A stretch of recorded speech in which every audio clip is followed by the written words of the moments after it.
Je croyais naïvement que tout y avait été dit au sujet de la grande pyramide de Gizeh. Mais un jour, j'ai découvert que l'égyptologie officielle nous cachait tout plein de trucs trop étranges.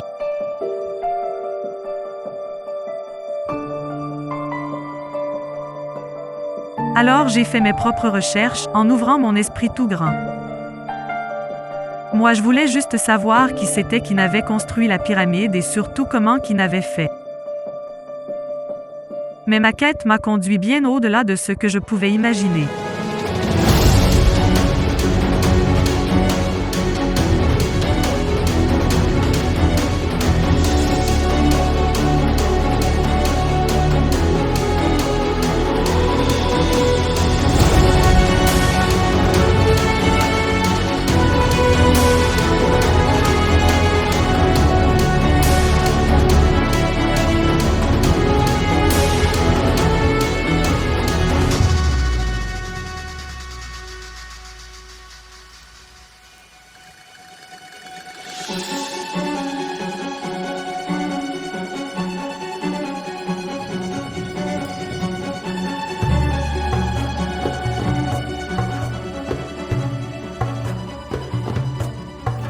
Il y a tout plein de trucs qui n'ont été dits sur la Grande Pyramide, mais mon intuition me dit qu'il y a quelque chose qui nous a échappé. On va tous faire un beau et long voyage qui va terriblement mettre à mal les fables qu'on nous raconte à l'école au sujet de l'Égypte ancienne. Je vais vous demander de mettre de côté votre raison, afin d'ouvrir tout grand votre esprit à ce que je m'apprête à vous révéler sur les étranges mystères de notre passé. Commençons par le top 8 des prouesses des bâtisseurs de la Grande Pyramide. En 8e place, avant de bâtir la pyramide, les bâtisseurs ont eu l'idée de niveler le terrain au lieu de construire sur un sol gondolé dans tous les sens. Ils ont ensuite disposé des super gros blocs de pierre aussi lourds que des grosses berlines allemandes. Les archéologues dogmatiques n'ont même pas remarqué ce fait. À la 7e place, le transport de 130 dalles de granit de 12 à 70 tonnes chacune sur une distance de 900 km. Même de nos jours avec notre technologie ce serait trop pas facile. En 6e position, la Grande Pyramide ne comporte que 3 chambres toutes petites et sans la moindre fenêtre. Vous imaginez un immeuble de 20 étages avec juste 3 chambres en plein milieu? Ça n'a aucun sens. Les gars, ils ont creusé un tout petit couloir jusqu'à la chambre souterraine, ce qui étonne Pierre le psychopathe, un architecte qui a bossé sur des bâtiments qui n'ont aucun rapport avec les pyramides d'Égypte. Le couloir qui descend en bas, il est vraiment tout petit. Personne ne voudrait habiter dans un endroit avec un couloir aussi petit. C'est des coups à se faire une scoliose. À la 5e position, les ouvriers ont empilé plus de 2 millions de blocs de pierre, tout différents. Ces blocs-là également pèsent le poids de bonnes grosses berlines, plutôt des Mercedes à mon avis. Toutes ces berlines ont été assemblées de façon vachement trop précise. La chambre haute est précise au dixième de millimètre, j'ai jamais vu un rectangle aussi précis. Moi, un décalage d'un centimètre, je le remarque même pas, alors pourquoi les gars se sont-ils tellement appliqués à faire leur boulot correctement? À propos de la précision, voici l'opinion de Chris Watts, le meilleur ingénieur structure de tout le monde entier. Je réalise des structures en acier et je n'ai jamais taillé une pierre de ma vie. Je serais bien incapable de bâtir une pyramide. En 4e place, la pyramide est orientée sur le nord de façon super trop précise que c'est très suspect. Elle est également parfaitement orientée vers le sud, l'ouest et l'est. À la 3e position, la Grande Pyramide possède en réalité non pas 4, mais 8 faces, comme vous pouvez le voir sur cette image. Faire une pyramide avec 8 faces, c'est certainement 2 fois plus difficile qu'une pyramide avec 4 faces. Mais bon, moi, ma spécialité, c'est l'architecture d'intérieur. En 2e place, d'après les égyptologues officiels de la science officielle, la Grande Pyramide elle aurait été construite en seulement 20 ans. 20 ans, en travaillant 12 heures par jour sans pause déjeuner, 365 jours par an, avec au moins 2 millions de blocs de pierre, ça veut dire que les petits ouvriers devaient extraire, tailler, hisser et ajuster un bloc en moins de 2 minutes 30. Ils nous prennent vraiment pour des quiches scénarchénologues. Et enfin, à la 1re place, sachant que les Égyptiens ne connaissaient ni la roue, ni le fer, ni la chloroquine, c'est donc avec des petits burins tout mous en cuivre et des grosses boules de pierre qu'ils auraient réalisé la Grande Pyramide. Ben voyons.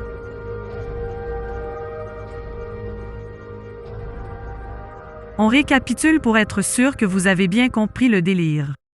Il y a à peu près 47 siècles, alors que le reste du monde déambule en peau de bête, les bâtisseurs ont construit la grande pyramide de Gizeh. Toute une colline de calcaire rasée. Un dallage énormissime sur plus de 6 terrains de football. Plus de 2 millions de blocs empilés sur la hauteur d'un immeuble de 42 étages. Un couloir tout petit qui s'enfonce dans la roche sur 100 mètres. D'énormes blocs de granit hissés jusqu'à 70 mètres au-dessus du sol et ajustés au dixième de millimètre. 8 faces et non pas 4. Une précision trop précise. Et le tout en seulement 20 ans, avec ceci. Devant ce grand n'importe quoi, j'ai décidé de mener ma propre enquête, loin des dogmes de l'archéologie.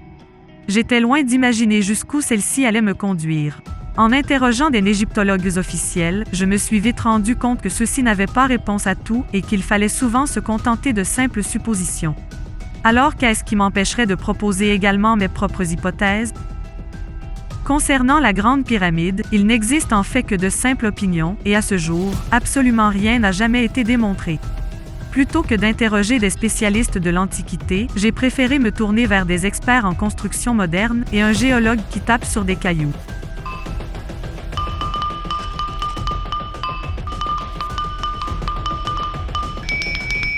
Pour comprendre la construction de la Grande Pyramide, il suffirait d'étendre sa durée de construction et le problème serait résolu. Celle de Teotihuacan au Mexique, moitié moins haute et fabriquée avec des toutes petites pierres, aurait demandé 150 ans. Pourquoi les égyptologues officiels s'accrochent-ils à cette durée ridiculement courte de 20 ans? Parce que s'ils admettaient une durée plus longue que celle du règne du pharaon Khéops, ça ne pourrait plus être son tombeau, ce qu'il est interdit de remettre en question. Voici la position officielle de l'archéologie officielle. Il y a des oiseaux qui voudraient imaginer que les pyramides auraient pu avoir une autre fonction que celle d'un tombeau. Écoute mon grand, si tu avais ouvert au moins une fois dans ta vie un bouquin d'égyptologie au lieu de sniffer les élucubrations de ton informateur secret, tu saurais que c'est totalement exclu.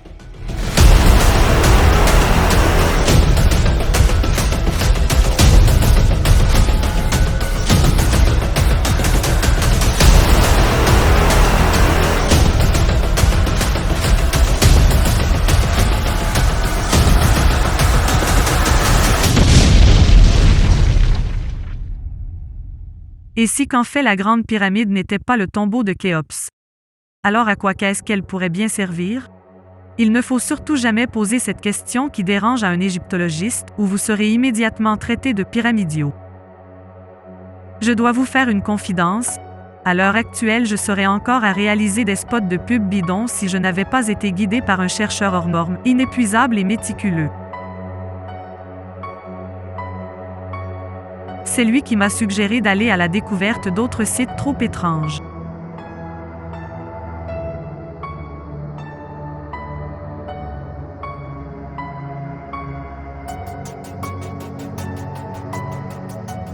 Partout où je suis allé, j'y ai vu ceci, des blocs aussi lourds que des grosses berlines, ajustés au dixième de millimètre. On ne pourrait même pas glisser une lame entre deux de ces grosses berlines. Le mur de mon jardin, il n'est pas aussi bien ajusté que ça. C'est vraiment incompréhensible comment qu'ils ont fait ça, ceux qui ont fait ça. Non, là, je comprends pas. C'est trop du mystère énigmatique.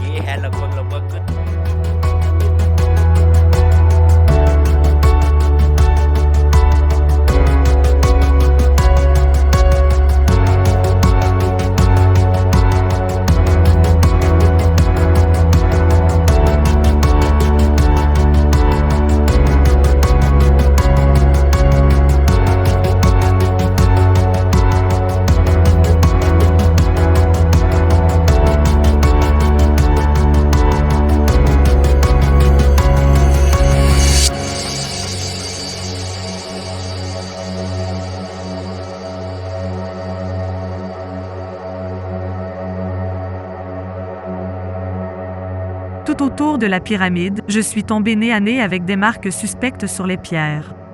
Des entailles, des sillons. Ces images m'ont hanté pendant des années, jusqu'à ce que je tombe sur cette image d'une entaille réalisée de nos jours par une machine ultra-moderne. La similitude était troublante. Comment les Égyptiens avaient-ils eu l'idée de tracer des lignes droites comme nous? Plus tard, on m'a également montré ces trous égyptiens. Figurez-vous qu'ils sont aussi ronds que ceux que l'on réalise avec nos machines modernes. Tout cela était particulièrement étrange. Alors, on connaît les techniques utilisées pour réaliser ces forages par exemple. Les anciens Égyptiens utilisaient des tubes et à l'aide d'abrasifs ils... Les égyptologues n'avaient pas la moindre explication à nous proposer, si ce n'est de ridicules gribouillages dignes d'un enfant de 4 ans. J'ai décidé de prendre un billet pour Assouan, la carrière de granit qui a été utilisée pour réaliser la Grande Pyramide. Ce grand machin, c'est l'obélisque inachevé. Haut comme un immeuble de 15 étages et aussi lourd que 850 grosses berlines de marque allemande. Et voilà les outils qui ont été utilisés pour réaliser ce gigantesque obélisque. Vous ne rêvez pas, les égyptologues veulent nous faire croire que les Égyptiens auraient pu tailler 15 étages de grosses berlines avec de petits cailloux en dolérite. L'obélisque d'Assouan, taillé à l'aide de boules de dolérite?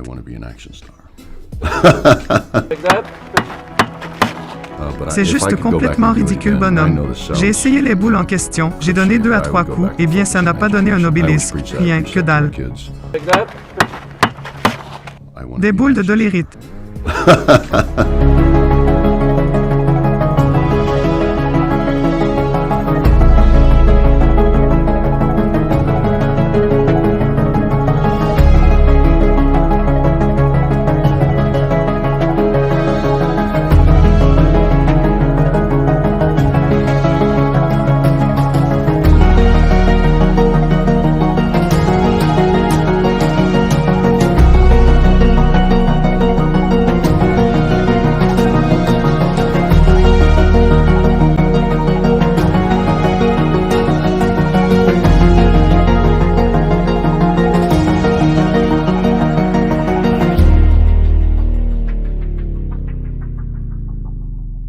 J'entendis alors parler de l'expérience de Nova qui en 1991 a tenté de fabriquer une réplique de la Grande Pyramide en utilisant les méthodes gribouillées par les archéologues.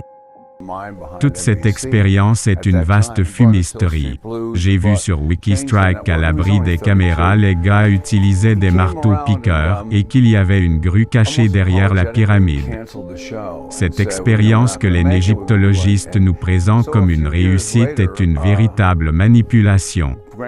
Il est évident que les Égyptiens n'ont pas pu tailler des blocs de calcaire dur comme de l'acier trempé. La vérité c'est qu'ils faisaient fondre la pierre en utilisant des lentilles géantes de 15 mètres de diamètre, très discrètement. Les preuves de ce que j'affirme sont cachées dans les archives secrètes du Vatican.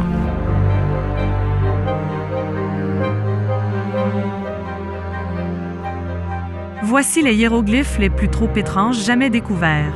Cette image n'est pas un fake et n'a pas été retouchée.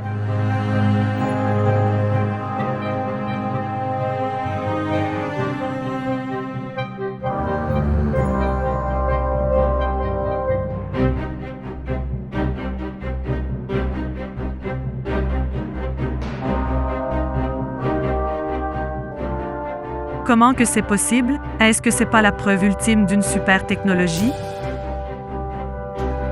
Eh ben non gars, la vérité c'est qu'il s'agit d'un incroyable hasard. Il s'agit de 2 noms de pharaons superposés, celui de Séti Ier et son successeur Séti Pavré, gravés par-dessus. Puis avec le temps, le plâtre il a tombé pour faire apparaître ces surprenantes silhouettes.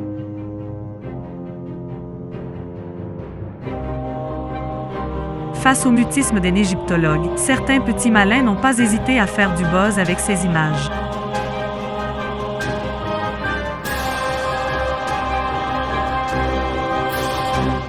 S'il y a une chose dont je suis sûre, c'est qu'une image ne sera jamais une preuve.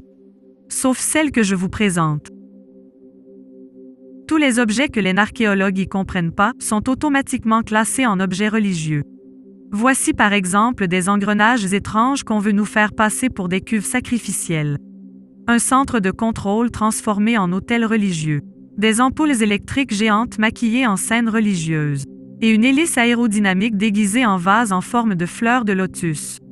Vous ne verrez pratiquement jamais ces objets qui dérangent dans les livres officiels.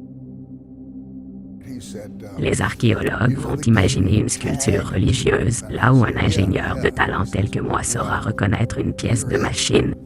Je demande seulement aux archéologues officiels de laisser les interprétations aux ingénieurs. C'est le seul moyen de comprendre les réelles fonctions mystérieuses de ces objets. Puisque les réponses des archéologues n'allaient pas dans le sens de ce que je voulais entendre, je me suis alors tournée vers les chercheurs alternatifs qui avaient des choses bien plus rigolotes à partager. Ma quête m'a fait croiser le chemin de Christopher Dunn, un ingénieur spécialiste des machines de haute précision super trop précises. Son étude des statues de Luxor était stupéfiante. Son regard d'ingénieur expert a ouvert de nouveaux horizons et balayé les interprétations farfelues des archéologues. Les statues de Ramsès de Luxor utilisent des formes très complexes et incroyablement trop précises. Surpris par l'incroyable symétrie du visage de Ramsès II, il a procédé à une analyse minutieuse à l'aide d'un spirographe de haute précision.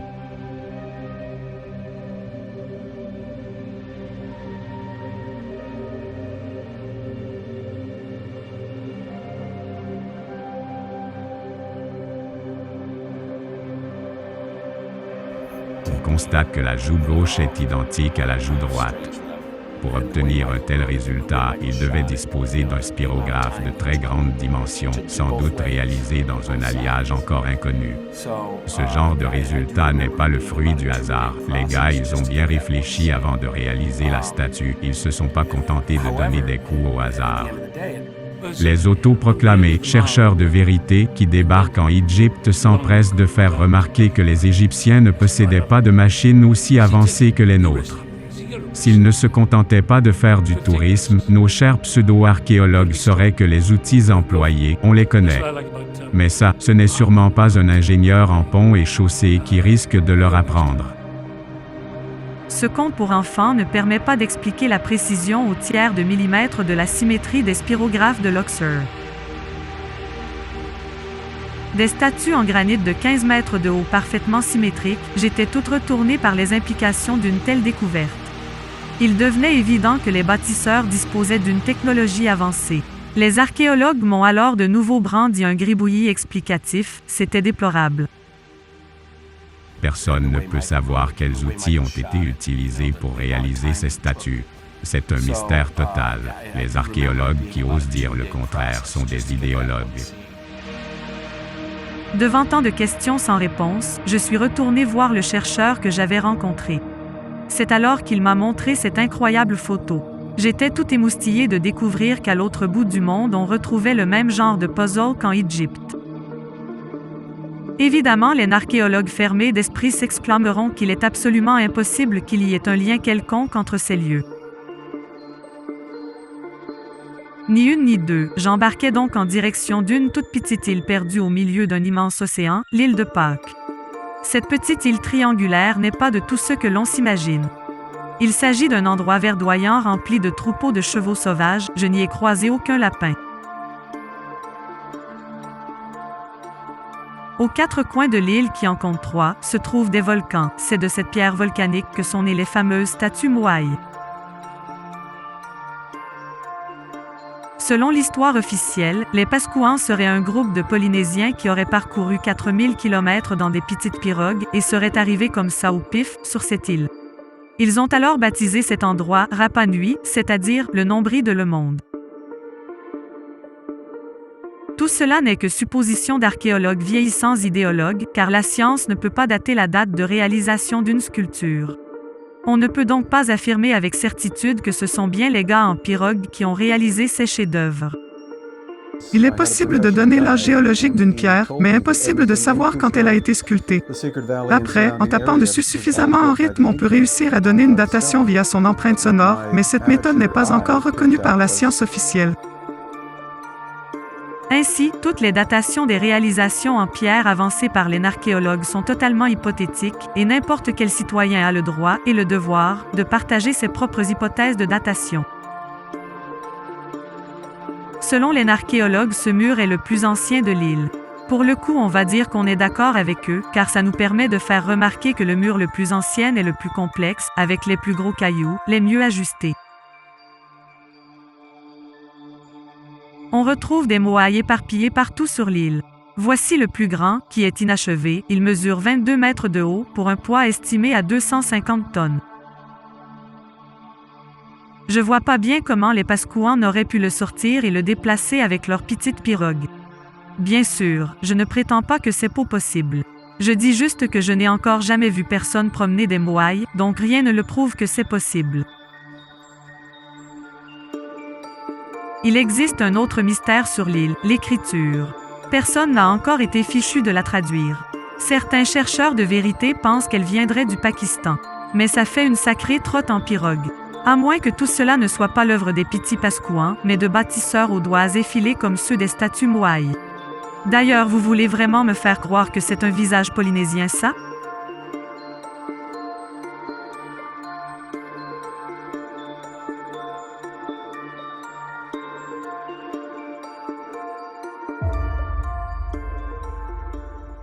Laissant à l'archéologie ses élucubrations, je poursuivis ma route vers le Pérou. J'arriva au plateau de Nazca avec ses dessins géants. Les archéologues attribuent naïvement ces géoglyphes à la population Nazca.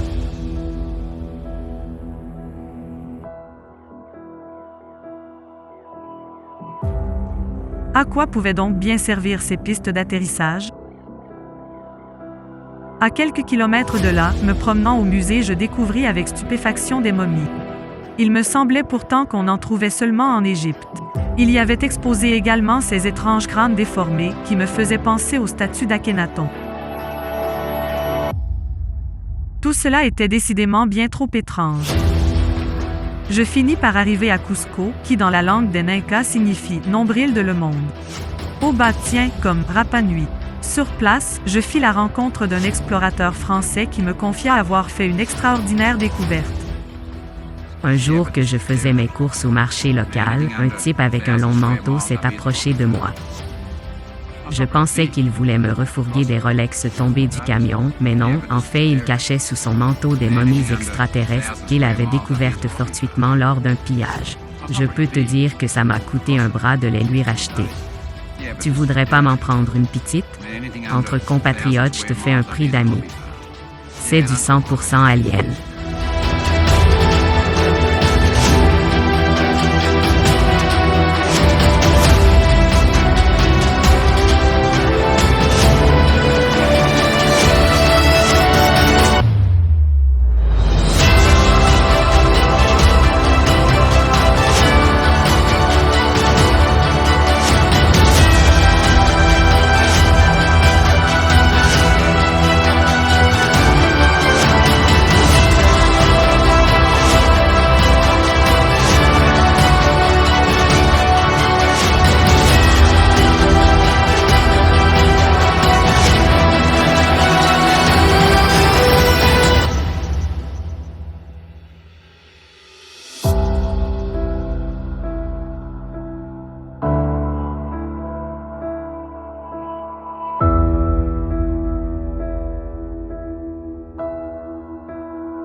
En plein cœur de Cusco, on trouve des murs antédiluviens composés d'énormes blocs.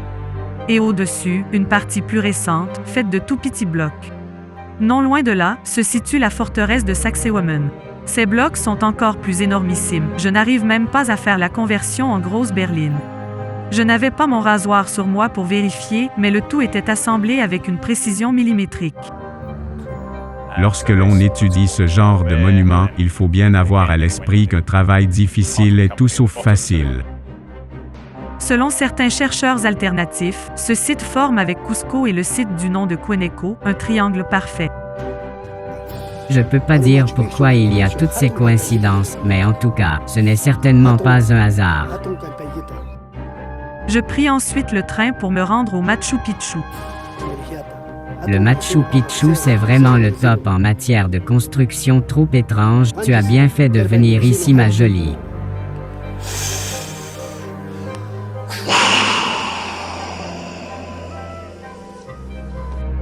Le Machu Picchu aurait été un lieu secret de transmission de connaissances inconnues. Comme d'habitude, les constructions les plus anciennes étaient les plus grosses et les plus précises.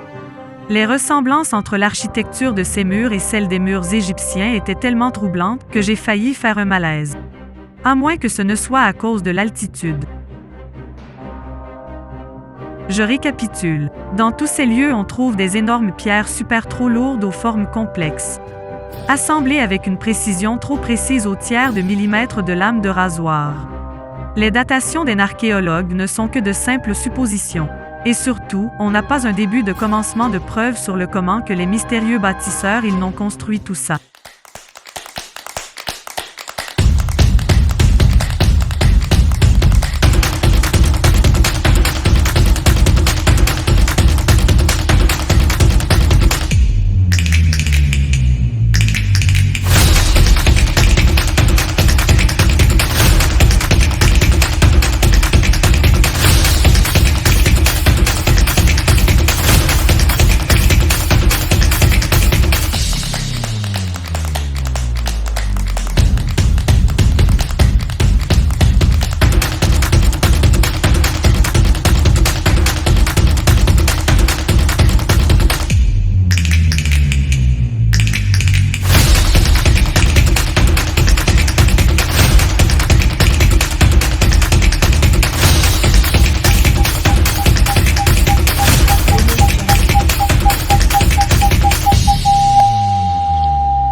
L'île de Pâques et la grande pyramide de Gizeh sont rigoureusement alignées le long d'une ligne parfaitement droite.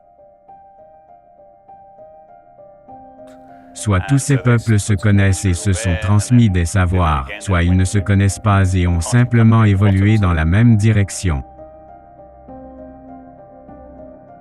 Est-ce si étonnant que l'Homo sapiens, qui est le même sur toute la planète, ait à peu près imaginé les mêmes solutions aux mêmes problèmes?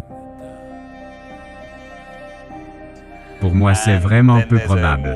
Mais en même temps, j'ai du mal à imaginer les Incas aller faire du tourisme en Égypte. Il est évident que toutes ces civilisations ont communiqué. Mais comment qu'ils ont fait pour aligner de façon aussi précise ces différents sites? Et pourquoi cette ligne elle est inclinée à très précisément 30 degrés par rapport à notre équateur, hein? Toujours en quête de réponse, j'alla faire une balade au Mexique. Comme à Gizeh, on avait ici 3 pyramides principales. Comme d'habitude, on n'avait pas la moindre idée des techniques utilisées pour bâtir ces machins. La civilisation égyptienne s'est développée bien avant le Mexique et il n'y a jamais eu la moindre relation entre ces peuples, séparés par des dizaines de siècles et des milliers de kilomètres. L'effet qu'il y ait des ressemblances est une simple coïncidence. Mon informateur secret m'avait également suggéré un autre site, totalement inconnu du grand public. Il se trouve au beau milieu de la Chine, à Zhejiang. On y trouve des centaines de pyramides, construites avec de la terre. Ce sujet est tabou parmi les archéologues. Et le gouvernement chinois interdit de s'approcher de ces monuments. Quel lourd secret veut-il nous cacher?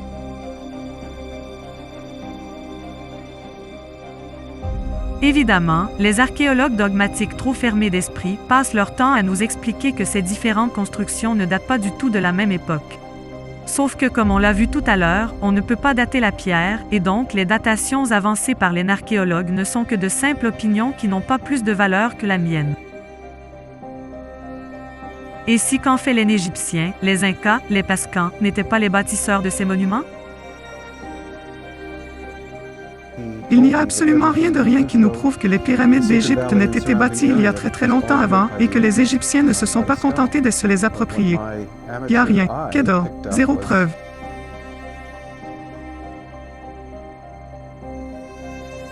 L'homme n'a jamais été capable depuis d'inventer des matériaux qui durent aussi longtemps que la pierre. C'est stupéfiant. Tant qu'on ne pourra pas dater la taille d'une pierre, tout ne peut être que supposition. N'importe qui a alors le droit de proposer ses propres datations comme ça lui chante. Tant que la science continuera de ne pas vouloir prendre en compte les opinions des chercheurs de vérités indépendants, alors il ne s'agira pas de science, mais de croyance. Pour comprendre tout ce bordel, il faut faire table rase des âneries de l'archéologie. Je repartais donc à zéro et retournais voir mon informateur secret anonyme. Je compris qu'il en savait beaucoup plus qu'il avait bien voulu m'en dire jusqu'à présent. Au cours de nos nombreux échanges, je ne comprenais pas la moitié de ce qu'il me racontait. Mais je savais au fond de mon cœur qu'il détenait la vérité. Je me laissais guider par mon intuition. Je retourna en Égypte, au pied de la pyramide rouge.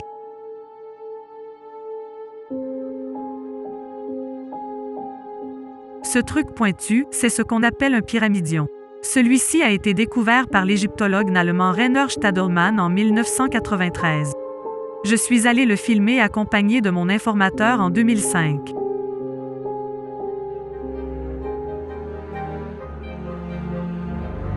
À cette époque, nous n'avions pas de décimètre sous la main. Mon informateur secret a eu alors la brillante idée d'utiliser un rouleau de papier toilette de notre hôtel pour effectuer les relevés.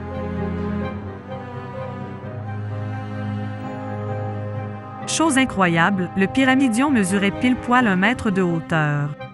N'était-ce pas un incroyable hasard?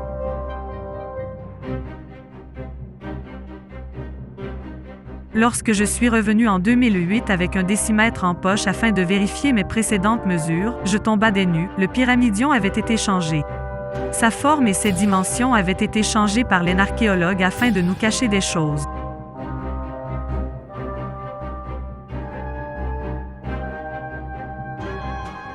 Mon informateur secret me demanda de lire quelques livres afin de m'éclairer dans ma quête. Le chemin vers la vérité demande des sacrifices.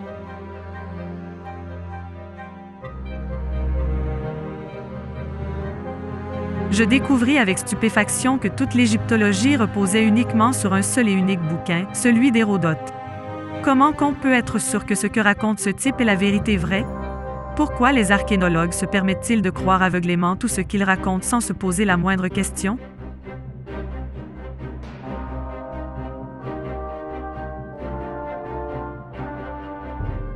En 1859, le British John Taylor décida de diviser cette longueur par celle-ci comme ça au pif et découvrit avec étonnement le nombre pi.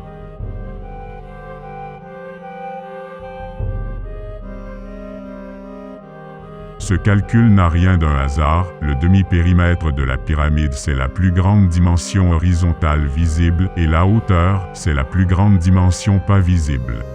Tu piges? Bien sûr, pour les égyptologues dogmatiques, il est hors de question d'imaginer que les bâtisseurs des pyramides aient pu connaître le mètre, et encore moins pi. Pourtant, les révélations de mon informateur secret anonyme ne s'arrêtaient pas là. Il me montra que la plus grande surface visible divisée par la plus grande surface invisible donnait le fameux nombre d'or, phi. Je savais pas trop ce que c'est ça le nombre d'or. Je découvris que celui-ci régissait l'univers tout entier. On le trouvait absolument partout, même dans l'homme.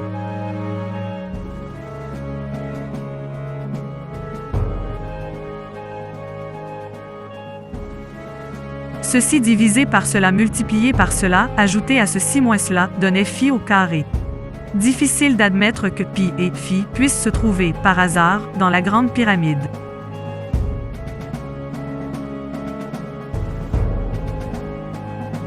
La Grande Pyramide mesure 440 coudées royales de large sur 280 coudées de haut. On ne connaît pas l'origine de cette mystérieuse coudée royale. Les étalons que l'on a retrouvés sont tous de longueurs différentes, ce qui pose un problème aux archéologues dogmatiques. Mais des experts en numérologie ont réussi, eux, à déterminer très précisément sa valeur, qui est de 52 cm, 3 mm, 6 dixièmes de millimètre, 9 microns. Pourquoi diable les Égyptiens avaient besoin d'utiliser une coudée précise au dixième de millimètre? Et comment qu'ils n'ont fait pour assembler des grosses berlines aussi lourdes? Pour déterminer la précision des objets, il faut utiliser des outils ultramodernes. Or, on ne retrouve aucun de ces outils dans les archives archéologiques. Les gars auraient donc travaillé avec une précision qu'ils ne pouvaient même pas vérifier. Ça vous paraît pas louche, mademoiselle? Tout ça n'avait aucun sens. Mon informateur secret me montra alors que si l'on trace un cercle de rayon 1, son périmètre vaut alors pi. Si on divise ensuite ce périmètre par 6, on obtient alors 0,5236. C'est-à-dire exactement la valeur de la coudée en mètres. Bon, j'y connais rien en maths, mais toute cette démonstration était vraiment trop étrange. Mon cerveau était tout chamboulé par tant de révélations bouleversifiantes. Et si tout cela n'était finalement qu'un simple hasard? En prenant les valeurs qui nous arrangent et en posant arbitrairement des équations, on peut faire apparaître pi et phi dans un simple tabouret de cuisine, sans pour autant pouvoir en conclure que les concepteurs de ce tabouret voulaient que notre fessier s'étale sur le nombre d'or. Blablabla, encore le hasard, toujours le hasard. La vérité, c'est que le sujet des connaissances mathématiques des Égyptiens est tabou chez les archéologues dogmatiques. Les incroyables connaissances des Égyptiens sont conservées secrètes et seuls les initiés tels que moi y ont accès. Si tu as l'esprit et le portefeuille suffisamment ouverts, je pourrais te les transmettre.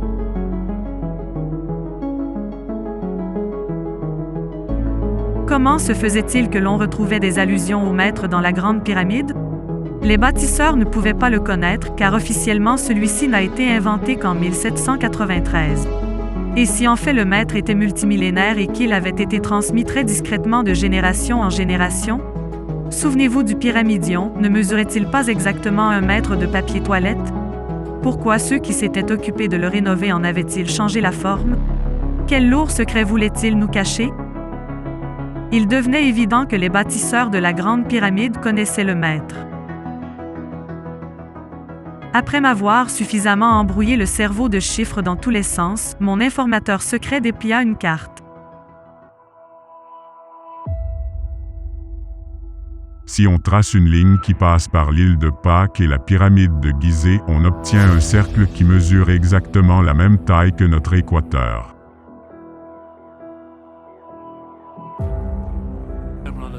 On peut faire la même chose avec 2 points situés n'importe où sur Terre. Qu'est-ce que tu veux que je te dise de plus à part t'inviter à ouvrir un bouquin de géométrie? Ce cercle n'est large que d'une toute petite centaine de kilomètres, et comme vous allez le voir, il passe par un nombre incroyable de sites autour de la planète.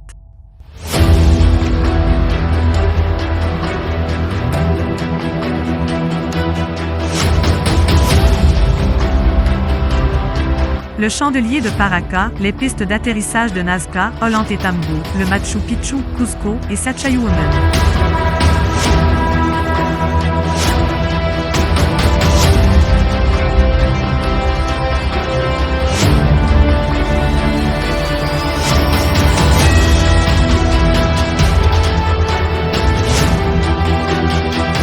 Puis ensuite il passe par les trop étranges terres du pays d'Ogon. Puis Tassili Nadjé. L'oasis de Siwa. Les pyramides de Gizeh. Puis Petra en Jordanie. Persépolis en Iran. Puis tout un tas de lieux aux noms imprononçables pour finalement aboutir à l'endroit le plus loin du monde, l'île de Pâques.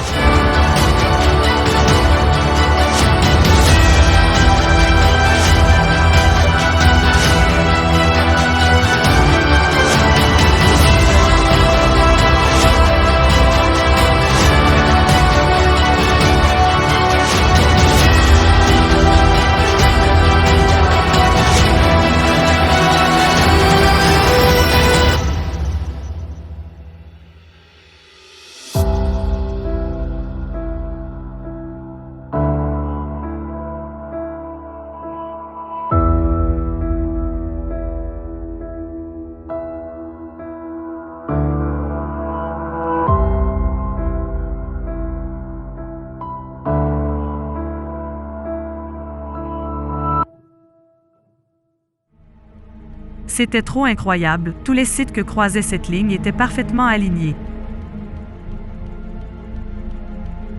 Mais comment avait-il pu n'être possible de déterminer ces emplacements sur une courbe aussi longue?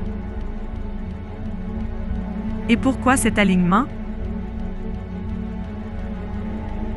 Tous ces faits mis bout à bout venaient en totale contradiction avec le discours de l'histoire officielle. Mon informateur traça alors 2 cercles, le premier à l'intérieur de la Grande Pyramide, le second à l'extérieur. Puis il calcula la différence des 2 longueurs de ces cercles en mètres et me suggéra. Va montrer ce chiffre à un physicien. Est-ce que ça ressemble à la vitesse de la lumière? Oui, si on veut. Ici la vitesse de la lumière en millions de mètres par seconde. Là, le chiffre donné par la pyramide. J'ai rien à dire de plus. Vous pensez sans doute que je fais dire n'importe quoi à ce scientifique. Ce n'est pas la question. Une fois tout le puzzle reconstitué, tout devient parfaitement clair. Soit tous ces incroyables faits étaient la conséquence d'un encore plus incroyable hasard, soit tous les monuments étaient l'œuvre d'une seule et même mystérieuse civilisation disparue. Qui aurait pu réaliser tous ces trucs trop étranges? Les Égyptiens? Il n'y a aucune preuve de l'existence d'une civilisation très ancienne, très mystérieuse, très disparue, mais il n'y a pas non plus la moindre preuve de l'inexistence d'une telle civilisation. Reprenons ce que nous avons découvert. Les bâtisseurs des pyramides ont réussi à mesurer la Terre et en ont déduit la valeur universelle du mètre, ils ont encodé des notions scientifiques dans les proportions de la Grande Pyramide, ils ont construit des bâtiments gigantesques et trop précis, qu'ils ont parfaitement alignés le long d'une ligne aussi grande que notre équateur moderne. Tout cela a forcément été fait dans un but précis. J'étais persuadé que mon informateur secret en savait beaucoup plus que ce qu'il voulait bien me révéler. Après lui avoir glissé quelques billets, il finit par passer à table. J'ai hésité de longues minutes avant de vous révéler ce qu'il me révéla. Mais il fallait bien rentabiliser mon investissement. Pour tout comprendre, il faut revenir quelques décennies en arrière.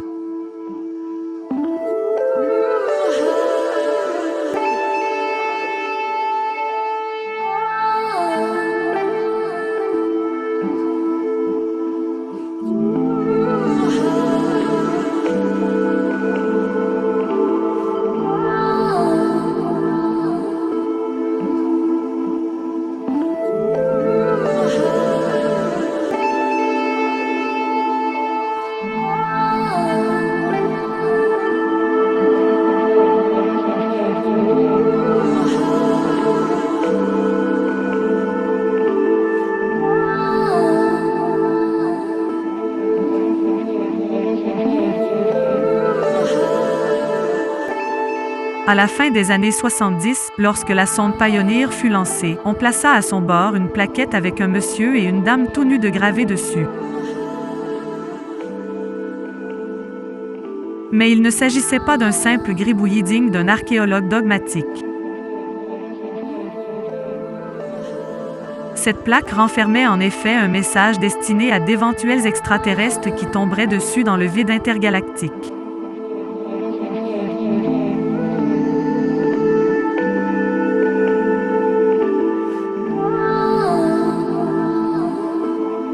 Les bâtisseurs de la Grande Pyramide avaient eu la même démarche en enfermant un message codé dans le plan même du bâtiment.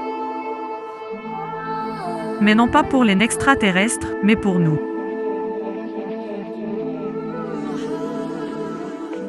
Selon mon informateur, les bâtisseurs voulaient attirer notre attention sur la précession des équinoxes, un cycle de 26 000 ans. Les angles de la Grande Pyramide correspondent à 4 des signes du zodiaque. Le Taureau, le Lion, le Homard et le Verseau. À cause de ce mouvement de l'axe de rotation de la Terre, les signes du zodiaque visés par le grand sphinx varient au fil des siècles.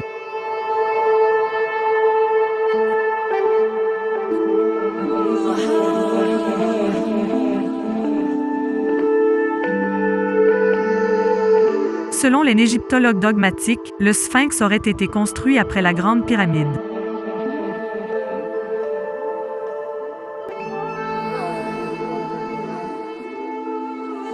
Mais les vrais chercheurs ont rassemblé de nombreuses preuves du contraire. Le sphinx est bien plus ancien qu'on ne veut bien nous le faire croire. D'ailleurs, sa tête n'est pas du tout proportionnelle avec le reste du corps. Il est évident que la tête du pharaon a été retaillée bien plus tard. D'après mes analyses pyrographiques, à l'origine, cette statue représentait non pas un sphinx ou un lion, mais un pangolin.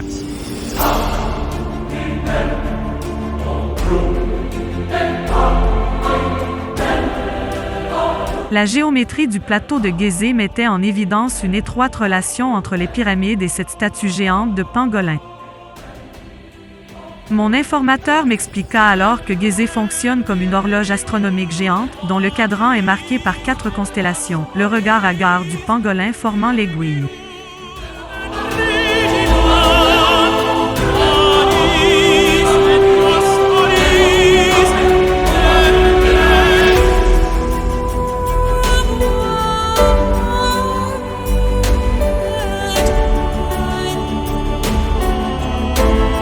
Le nom arabe du sphinx signifie « le père de la terreur ». Pourquoi avoir rebaptisé ainsi le pangolin? Que cherche à nous indiquer cette horloge géante? D'après mon informateur, le cycle de précession touche bientôt à sa fin, après avoir débuté il y a 26 000 ans. Pourquoi tous ces efforts pour attirer notre attention sur ce cycle? Dans les livres d'histoire religieux, la description d'événements cataclysmiques revient constamment. La maladie, le déluge, puis la destruction par le feu. Tout devenait limpide. Les bâtisseurs nous avaient laissé un message d'avertissement. La Terre s'apprêtait à entrer dans une période de chaos. La fin de le monde était proche.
J'étais désemparé face à la terrible réalité que je venais de découvrir.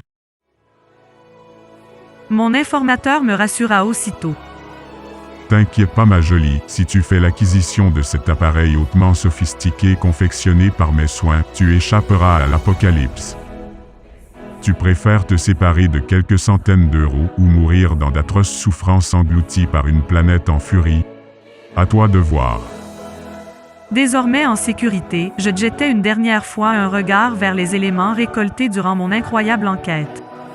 Cet équateur de travers, figuré par les monuments des anciens bâtisseurs, était là pour nous indiquer la position de l'ancien pôle magnétique de notre bonne vieille Terre. J'interrogeais des scientifiques non dogmatiques qui me confirmaient qu'une inversion des pôles était imminente.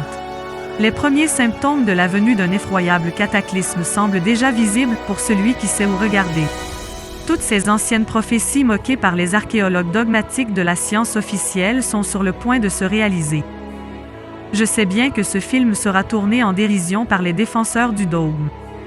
Ils feront tout pour décrédibiliser mon enquête. Ils préféreront s'attaquer aux personnes plutôt que d'argumenter sur le fond. Mais comme le disait un vieux sage, seuls les faits comptent. Faites vos propres recherches et vous découvrirez, vous aussi, des choses trop étranges.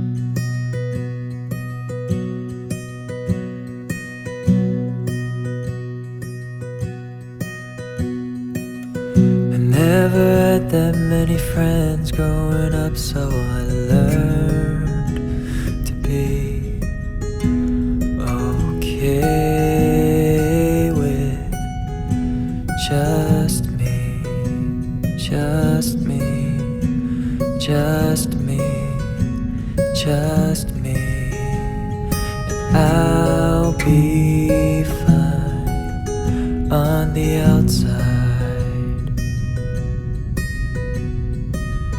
I like to eat in school by myself anyway, so I'll just stay right here, right here, right here, right here, and I'll be fine on the outside. So I just sit in my room after hours with the moon and think of who knows my name. Would you cry if I died? Would you remember my face?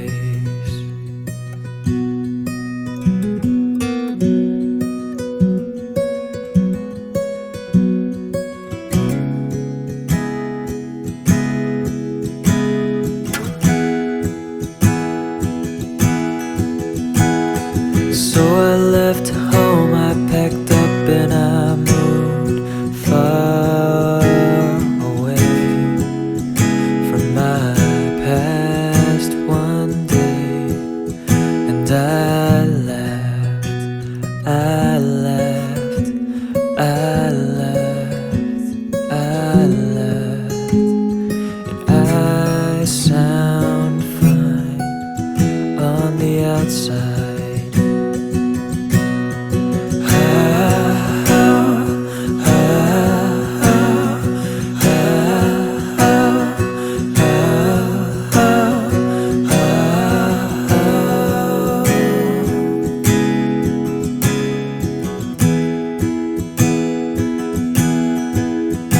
Sometimes I feel lost, sometimes I'm confused, sometimes I find that I am not alright, and I cry, and I cry, and I cry.